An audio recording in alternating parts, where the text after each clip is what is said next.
Hi guys, આજે આપણે ગણપતિ મહોત્સવને આનંદની સાથે સાથે ભગવાનને ભોગ માટે થઈ અને ઇન્સ્ટન્ટ એવા મોદક બનાવીશું.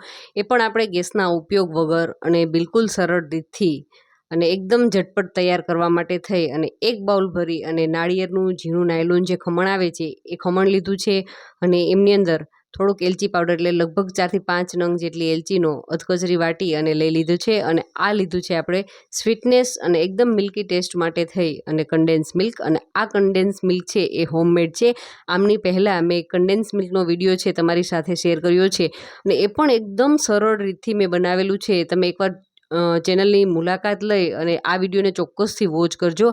અને આ કન્ડેન્સ મિલ્ક છે એ ફ્રીજની અંદર 1 મહિનો સુધી પણ ખરાબ નહીં થાય એ રીતે આપણે તૈયાર કરેલું છે. તો બસ આપણે આ ઇન્સ્ટન્ટ એવા મોદક બનાવવા માટે થઈ અને એ મિશ્રણને આપણે આમની અંદર એડ કર્યા બાદ બસ કાંઈ જ કરવાનું નથી, માત્ર આપણે એમને મિક્સ કરી લેવાનું છે. બાઇન્ડિંગ ચેક કરી લેશું, એકદમ સરસ એમાં બાઇન્ડિંગ આવી ગયું હોય તો પરફેક્ટ છે. એટલે લગભગ તમે 4 થી 5 ચમચી જેટલું કન્ડેન્સ મિલ્ક એડ કરશો તો એકદમ પરફેક્ટ તૈયાર થઈ જશે આપણા મોદક બનાવવા માટે થઈ. અને બીજી કોઈ જ જાજી વસ્તુની જરૂરિયાત નથી. અને ઘણી વખત એવું પણ બનતું હોય છે કે આપણે ગણપતિ મહોત્સવની બીજી બધી તૈયારીઓમાં તો આપણે રહી જઈએ છીએ અને પ્રસાદ ભગવાનનો ભોગ લગાવવાનું કદાચ ભૂલાઈ જાય તો પણ તમે કોઈ ઘરની બહાર નીકળ્યા બાદ પણ બોલાવે કે ચાલો ભગવાનના દર્શન માટે જઈએ, અને જો આપણી પાસે મોદક ન હોય તો તમારી પાસે જો કન્ડેન્સ મિલ્ક હોય તો આ રીતથી, અને જો એ ન હોય તો તમે દૂધ અને દૂધની મલાઈ થોડીક એડ કરી અને સાકરના ભૂકાની સાથે કોપરું પાવડર મિક્સ કરી અને બસ આ જ મેથડથી તમે ઇન્સ્ટન્ટ એવા મોદક છે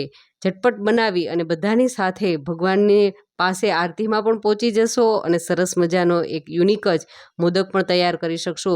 તો આપણે એમને મોલ્ડની અંદર ઘીથી ગ્રીસ કરી અને પિસ્તાની કતરણ એમની અંદર સ્પ્રિંકલ કર્યા બાદ આપણું પાસે રહેલું જે મોદકવાળું મિશ્રણ છે આમની અંદર સારી રીતે પ્રેસ કરતા જશું, ફિલ કરી લેશું એટલે એકદમ ઝટપટવાળો મોદક છે બની અને તૈયાર થઈ જશે.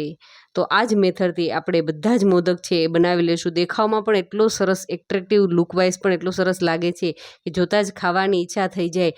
અને હું તમને કહું કે ઇન્સ્ટન્ટવાળો છે તો એમના ટેસ્ટની સાથે બિલકુલ કોમ્પ્રોમાઇઝ નથી કરેલું, ખૂબ જ ટેસ્ટી બને છે.